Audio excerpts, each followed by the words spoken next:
আসসালামু আলাইকুম গাইস, এই যে রান্না করতে চলে আসলাম। তো আজকে আপনাদেরকে দেখাবো কিভাবে লার্কির চুলা সহজে জ্বালানো যায়। তো এর জন্য আমি প্রথমে কয়েকটি পলিথিন দিয়ে নিলাম, এরপর আগুন দিয়ে দেব, তারপর একটু অপেক্ষা করব।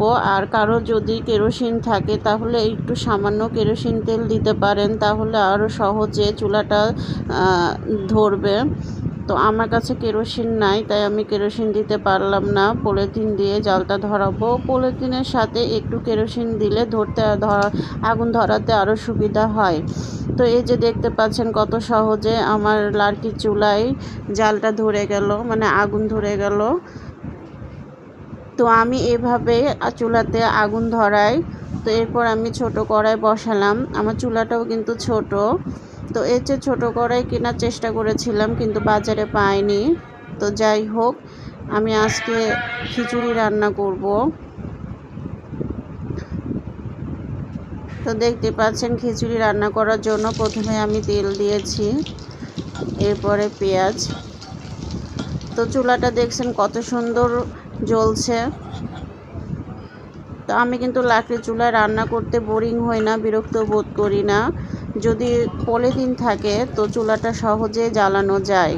আর পলিথিনের সাথে যদি কেরোসিন থাকে তাহলে তো আর কোনো কথাই নাই। তো আমি কেরোসিন ব্যবহার করি না, আমি সব সময় পলিথিনগুলো রেখে দিই, পলি ব্যাগগুলো রেখে দিই, যাতে আমি লার্কির চুলা জ্বালানোর সময় এই পলি ব্যাগগুলো ব্যবহার করতে পারি। তো আমার লার্কির চুলা জ্বালানো তো সবাই দেখেছেন। তারপরে এই যে মশলা কষাচ্ছি।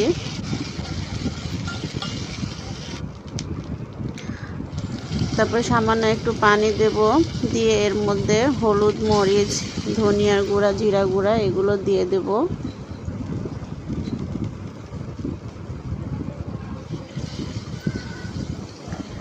তো জানি না খিচুড়িটা, কিন্তু যখন রান্না করেছিলাম তখন মনে হয়েছিল কেমন হবে কেমন হবে।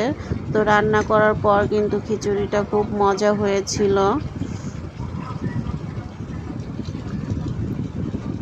অল্প একটু চাল ছিল, সেটাই আমি এখানে কাজে লাগিয়েছি। তো কি করব, যে রান্না করে ফেলি চালটা।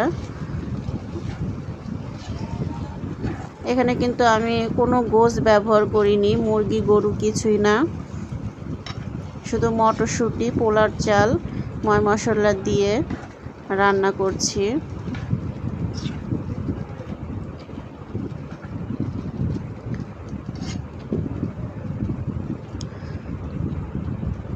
তো কি বলবো।